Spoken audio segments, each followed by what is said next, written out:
Hi, this is Dan Gilbazan, and you're listening to the Geekcast Radio Network.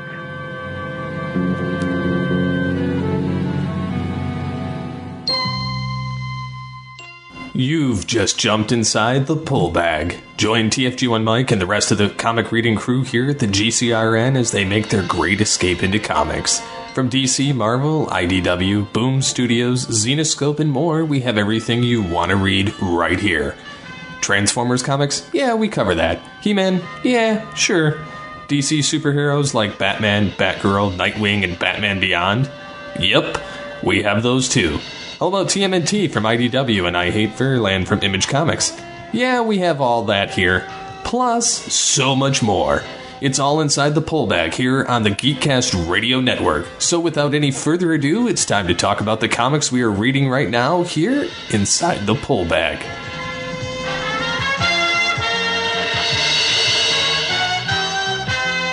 Hello and welcome to The Pull Bag. This is episode 375. I'm, of course, TFG1Mike. Joining me is Steve Comictron Phillips. How are you, sir? Wah, wah. Hey, you don't want to be known as that other guy? On this show, you're the Comictron. Well, I still technically am Megatron. Yes. You cantankerous old fool. That's right. I'm 3 or 4.5 months away from being 40 years old next February. Yay!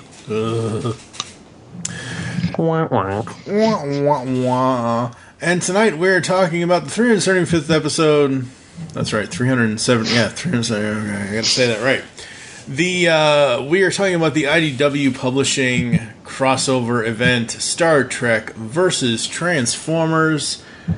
Basically, Transformers 84 versus Star Trek 73, because these are the animated series designs for both cartoons here. Very, very cool.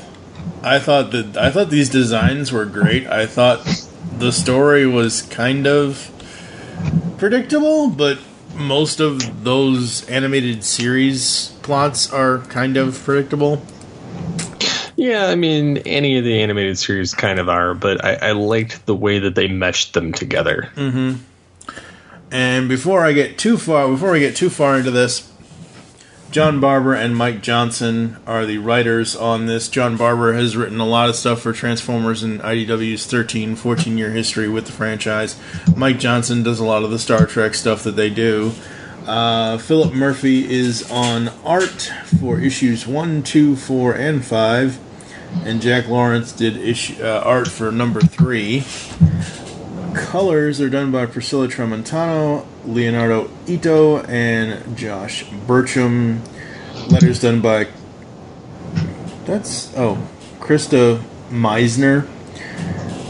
So very, very cool on the creative. I love all of the covers. They're so cool. I love that we start with Star Trek and then the Transformers kind of just show up, because the Star Trek people kind of just they think they're in Klingon space, but apparently it's a slightly different world. Oh yeah, and it's actually kind of funny how it all plays out, to be honest. And again, it's what we grew up with, especially the I mean, I swear, Philip Murphy basically, every artist wants to put their own interpretation on a character. This dude basically rips the cartoon characters for both franchises out of the original animated series for both. My only nitpick here for most of this, at least on the Transformers side, is they included, Arachnid. She wasn't in the G1 cartoon. I understand for the plot point why she was included, but I kind of could have done without her. Yeah, I mean, I guess to each their own. I mean, I didn't really care either way. But yeah, I mean, I get it. But everybody that's present for Trek was actually in that animated series. Mm-hmm. Yep. Absolutely. And the designs look amazing. The story flows very well. Windblade is also in here on the Transformers side, and I know there's a lot of people out there that are not fans of Windblade, and there are a lot that are. But again, if you're going for the original animated series look and feel and not storyline, but creating an original story using those things, I'm like, why put a couple of the modern characters in there? That's a little strange. This was originally supposed to only be 4 issues, due to, I guess, extreme popularity. It was able to extend to 5. It kind of reminds me of some old 80s G.I. Joe, of where, like, the Autobots kind of intercepted G.I. Joe because Bumblebee has been blown to bits. Mm-hmm. And they're like, what did you do to Bumblebee? You know, and they're doing the same thing with, like, Prime, even though Prime was not hurt by the Trek crew. Mm-hmm. So, I mean, it's kind of very similar to that, in my opinion, based on that. But I loved how they kept the detail from the animated series for the Autobots, and they kind of gave them some of the more modern comicistic looks of where, like, they are more detailed. And then kind of added that in with the animated series bit to kind of throw them into the Star Trek world. Although the Star Trek stuff looks exactly like the animated series. Yep. Yeah, the Star Trek stuff is awesome. Very, very cool and interesting. I love the backgrounds and the colors. The colors just pop. Oh, yeah. And it's the styles of the 2 animated series, to be honest. Mm-hmm. Like, that's what makes it pop. And then they just add some shine to and some added textures that weren't visible in the originals of either, to enhance it. And it's so much more in depth. Mm-hmm. I mean, Megatron and Soundwave on the outer hull of the Enterprise, that's just hilarious, where Megatron says, as you say, Commander Curie, for the glory of the Klingon Empire, indeed. Okay, maybe it's the Klingon ship. It is the Klingon ship. Okay, that's fine. You're the Star Trek person. I am not. I fully recognize that. But yeah, everything here is very, very cool.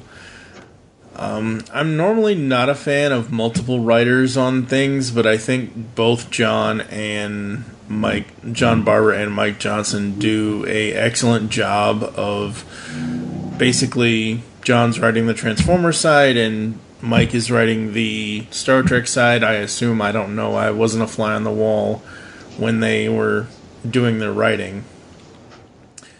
But both sides, hero and villain, for both Transformers and Star Trek, they interact with each other so fluidly and so interestingly. Oh yeah, and it's and I like how they captured a lot of their dialogue elements, like such as, like, you know, Dr. McCoy and you know, I'm a doctor, not a mechanic. You know, among other things, but it's still funny how they matched everybody's personas. Absolutely. Yep. I love that Starscream is still the schemer he always was. I love seeing Spock interact with Soundwave and Starscream. There is only one prudent course of action left to us. Optimus sends his new human pet to do battle in his place. And Spock is like, half human. I do not seek battle. It is obvious you maintain a superior advantage. On behalf of my compatriots, I surrender to you. You know, again, Spock with the logic and all that. And yeah, I love how they, and I said this when Ryan Merkley and I did the Green Lantern Star Trek stuff. I know you're not a huge Green Lantern fan. I think you would really like those two trades from IDW and DC, though, because it's more IDW than DC, kind of. But I read them. Oh, okay. They just weren't. I don't know. I don't get the whole love of the Green Lantern Corps.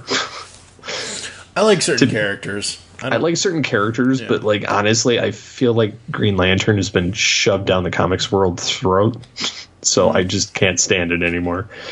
But what I love about this is basically the way that they, have the Enterprise be kind of Star Trek and the Autobots is that they put the Autobot insignia between USS Enterprise and NCC 1701. That's hilarious.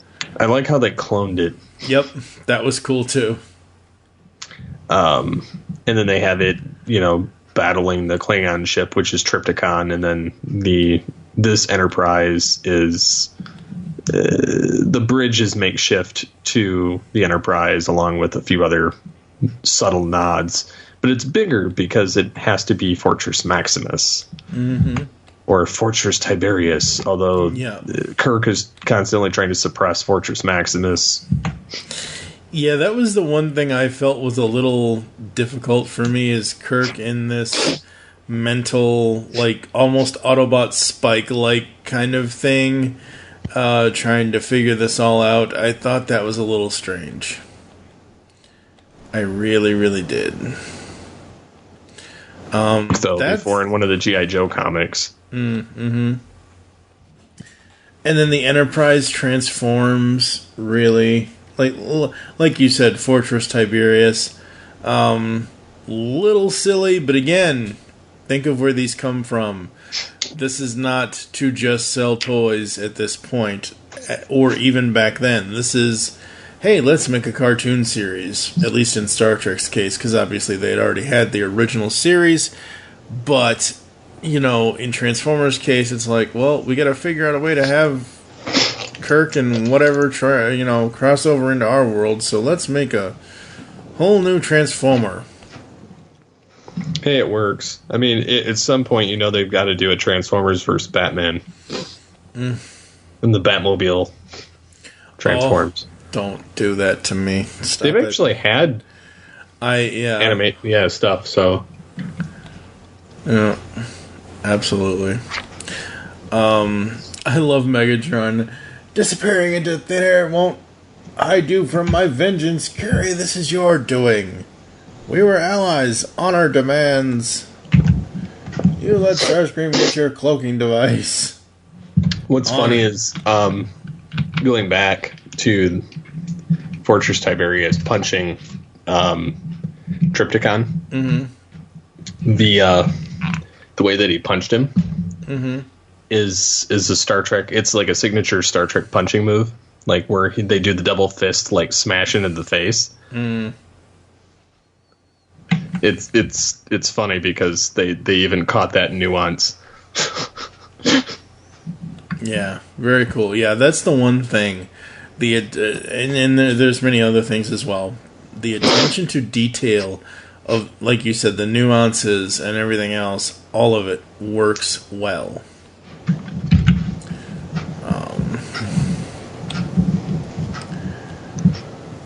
And like you said, we have the clone ship, we have Uhura, we have all these other people working to basically make sure nobody dies. Yeah, and they almost had Kirk almost killing somebody because Fortress Maximus is just like, must smash Triptychon. And Spock's like, hey, Captain, you know that you're a Starfleet officer. I know, I'm trying to get control. Yep. I love Megatron scheming with Soundwave, and obviously I have humored Starscream's ambitions long enough. It is time to put an end to them once and for all and deliver him to his fate. Dun dun dun. So yeah, Starscream, this book ends up becoming a sort of a Starscream story here at the end, a little Well, they've been doing that, honestly, with, like, all of the different things. Like, even the recent, like, Prime Wars, you know, Combiner Wars and all that stuff. They had Starscream, you know, steal all the stuff. And, you know, he was an upstanding citizen for a minute, and then he wasn't anymore. Yeah, same thing in this.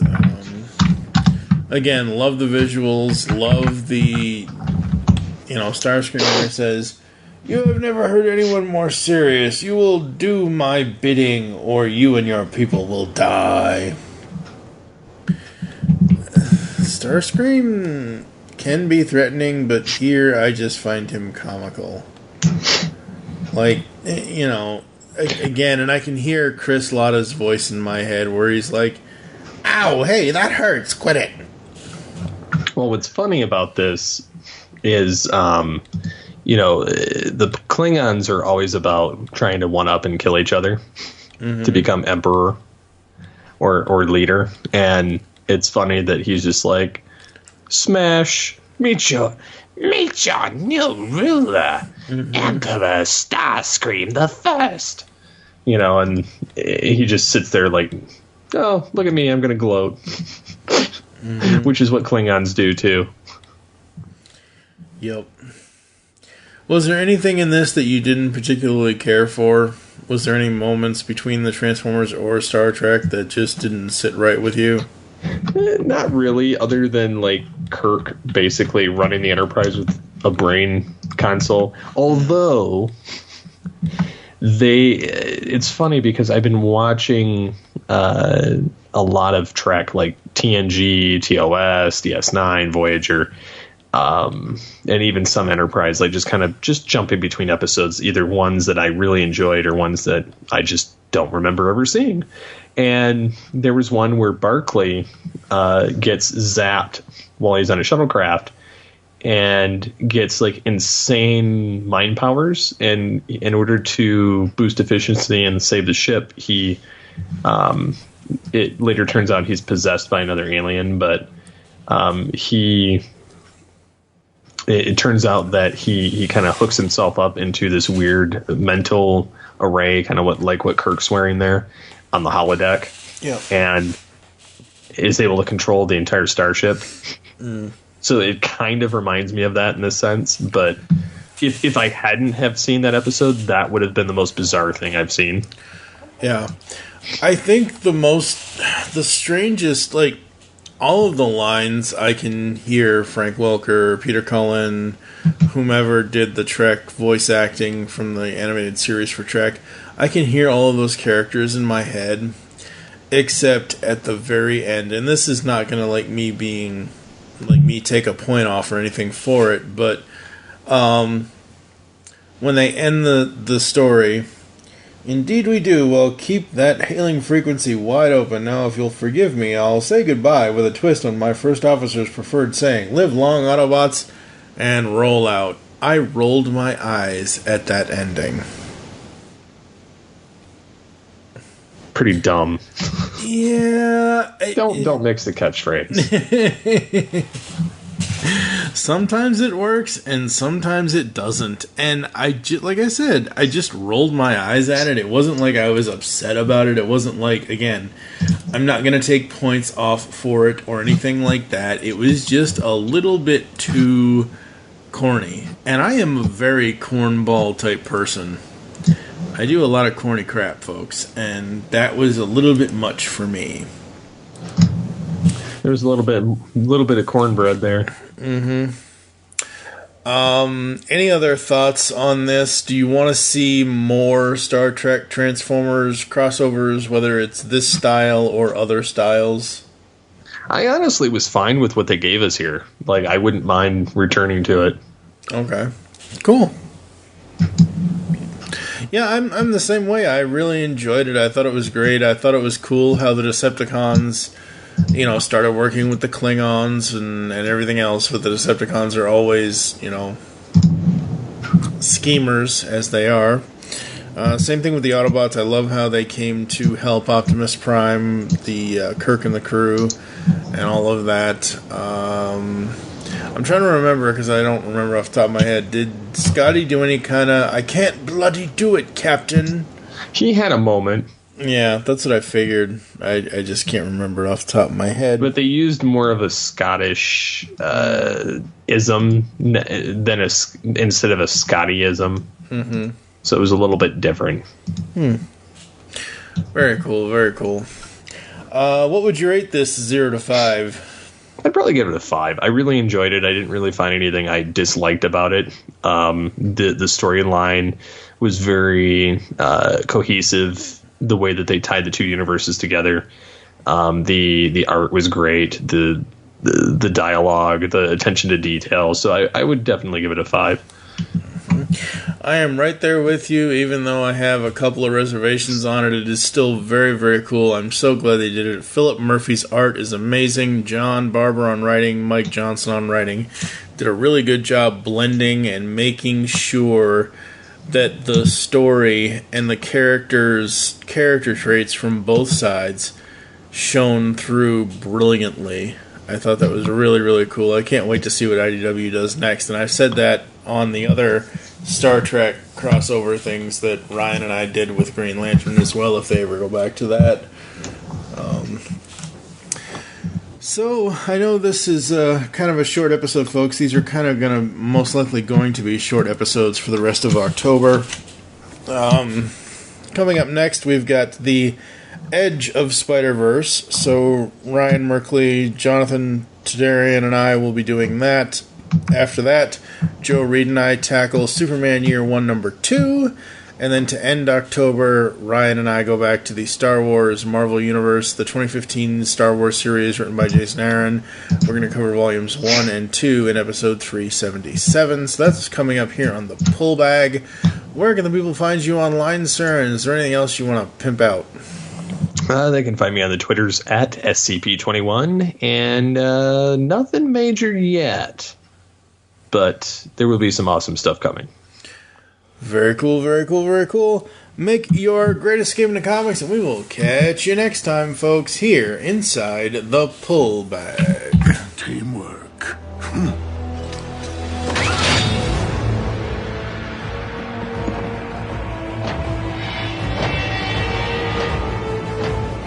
Where are we, Megatronus?